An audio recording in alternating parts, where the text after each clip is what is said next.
안녕하세요. 캐릭터 리뷰 채널 리플입니다. 오늘 소개 캐릭터는 우리나라 배우 박서준이 연기하게 될지도 모르는 캐릭터, 아시아계 사이드킥 캐릭터 중 가장 성공한 캐릭터라는 평가를 받는 아마데우스 조입니다. 일전에 할리퀸 영상에서 언급한 것처럼 사이드킥 캐릭터라 함은 히어로의 조력자나 조수 정도의 포지션임에도 불구하고 메인 캐릭터로 당당히 올라선 캐릭터라고 볼 수 있죠. 그럼 이어서 한국계 캐릭터로 등장하는 아마데우스 조에 대해서 알아보도록 하겠습니다. 우선 간략히 아마데우스 조의 설정 기준 프로필부터 살펴보면 키는 168cm에 몸무게는 53kg으로 흔히 말하는 히어로와는 거리가 먼 멸치 스타일의 왜소한 캐릭터라고 볼 수 있습니다. 아마데우스 조의 이름의 유래는 골프강 아마데우스 모차르트에서 따온 것이며 모차르트처럼 똑똑하게 성장하라고 지어진 설정이라고 하네요. 그리고 이 캐릭터는 당연하게도 마블 코믹스 등장인물 중 굉장히 머리가 좋은 포지션을 가지고 있는 것도 사실입니다. 다음은 아마데우스 조의 간략한 행적에 대해서 살펴보도록 하죠. 2005년 처음 등장한 아마데우스 조는 헬런조와 필조 사이에서 태어난 캐릭터로 어린 시기부터 지능적인 측면에서 천부적인 재능을 갖춘 캐릭터로 성장하게 됩니다. 그래서인지 엑셀로 비누 회사에서 개최된 젊은 천재 콘테스트에서도 누워서 떡 먹기로 우승을 차지하죠. 하지만 안타깝게도 콘테스트의 배우 인물인 피타고라스 듀플이라는 인물이 그의 천부적인 지능이 차후 자신을 위협할 것이라는 생각에 그의 집을 폭발시켜버립니다. 그리고 안타깝게도 이 과정에서 그의 부모는 모두 사망했고 아마데우스 조는 도망자 신세로 전락하게 되어버리죠.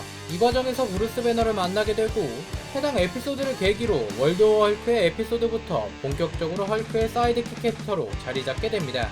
이후 수많은 에피소드가 있지만 모든 내용을 언급할 수는 없기에 주요 부분만 짚고 넘어가자면 배트맨의 로빈처럼 버프를 주는 토템 역할을 하던 아마데우스 조는 토탈리 어썸 헐크에서 드디어 포지션을 변경하게 됩니다. 포지션을 변경하게 된 계기는 방사능 피폭 현장에 있던 브루스 배너 헐크가 사람들을 구하기 위해 어마어마한 양의 방사능을 흡수하게 될 때입니다. 이 방사능 수치가 위험 수치까지 도달하자 이를 도와주기 위해 나노봇을 이용해 방사능과 감마선을 흡수하는 선택을 하죠. 그리고 이 과정을 통해서 아마데우스 조는 헐크화가 되어버립니다. 묘한 차이점이 있다면 그가 차고 있는 특수한 팔찌를 이용해 이성과 지성을 모두 겸비한 상태로 헐크의 능력을 그대로 사용할 수 있다는 점이었죠. 하지만 이것도 임시 방편이었고 헐크를 억누를 수 없었던 아마데우스 조는 이후 자신의 인격 내면에서 활개치는 다크헐크와 맞서 싸우게 됩니다. 그리고 이 과정에서 다크헐크를 완전히 제압하여 파괴하는 것이 아닌 자신의 일부로 받아들임으로써 헐크의 이름을 버리고 헐크의 힘의 일부와 자신의 지성을 갖춘 밸런스형 캐릭터인 브론으로 재탄생하여 활동하게 됩니다. 자, 여기까지가 사이드킥으로 활동하던 아마데우스 조가 2대 헐크를 지낸 후 브론이라는 캐릭터로 성장하기까지의 과정이라고 할 수 있죠. 그럼 그는 과연 어떤 특출난 능력들을 갖추고 있을까요? 아마데우스 조의 대표적인 능력은 계속해서 언급한 것처럼 초천재적인 지능을 가지고 있는 캐릭터라는 점입니다. 당연하겠지만 기계나 컴퓨터의 도움 없이 풀 수 없는 암산 또한 가능하죠. 공식 설정 기준으로만 봐도 그는 지구 기준 7위를 차지하는 두뇌를 가지고 있습니다.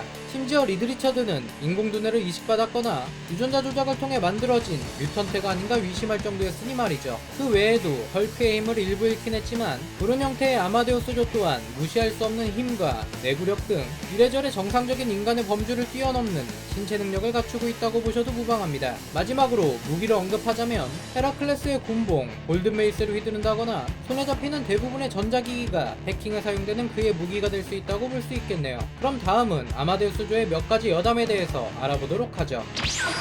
첫 번째 여담은 아마데우스가 헐크로 변했을 때의 온도차는 꽤 컸다는 사실입니다. 머리는 좋았지만 강하지 않았던 캐릭터가 마블 최강 캐릭터 중 하나인 헐크의 힘을 이어받았다고 해서 마냥 긍정적인 평가를 받지는 않았다는 거죠. 그 이유는 아마데우스 조는 천재적 기능을 이용해 자신의 약점을 보완하는 점을 매력 구도로 가져가는 캐릭터였기 때문입니다. 뭐 그런 이유로 여론이 좋지 않음을 느끼고 2대 헐크라는 타이틀을 버리고 브론으로 바꾼 것도 어느 정도 영향이 있지 않을까 싶네요. 두 번째 여담은 그의 지능은 지구에서 7번째로 머리가 좋은 캐릭터로 리드 리처즈가 인정했지만 초천재 캐릭터 중 하나인 헨리 핌은 아마데우스 조를 8번째 그리고 브루스 배너는 10번째라고 했다고 하네요. 어찌됐든 지구 기준 10번째 이내에 들어가는 천재형 캐릭터임에는 변함이 없지만 말이죠. 마지막 세 번째 여담은 그가 데리고 다니던 코요테의 이름에 관한 내용입니다. 어미가 차에 치여 죽은 후 아마데우스 조는 코요테를 키우면서 다녔는데 이 시고르자부종같이 생긴 코요테의 이름은 놀랍게도 켈베로스라는 이름을 가지고 있죠. 외모와 달리 지옥의 삼두견 이름을 가지게 된 사유는 독자 공모 때문이라고 하네요. 오늘은 개인적으로 우리나라 배우 중 연기도 잘하고 멋지다고 생각하는 배우 박서준이 연기하게 될지도 모르는 캐릭터 아마데우스 조에 대해서 알아보았습니다. 아직 캡틴 마블 2에서 조연일지 주연일지조차도 정해지지 않았지만 한국계 히어로를 맡아 꾸준히 마블 시리즈에서 보면 좋겠네요. 여러분들은 박서준이 연기하게 될 캐릭터를 아마데우스 조를 제외한다면 어떤 캐릭터가 가장 어울릴 것 같다고 생각하시나요? 오늘 캐릭터 리뷰 영상은 여기까지입니다. 감사합니다. 지금까지 리뷰플레이 리플이었습니다.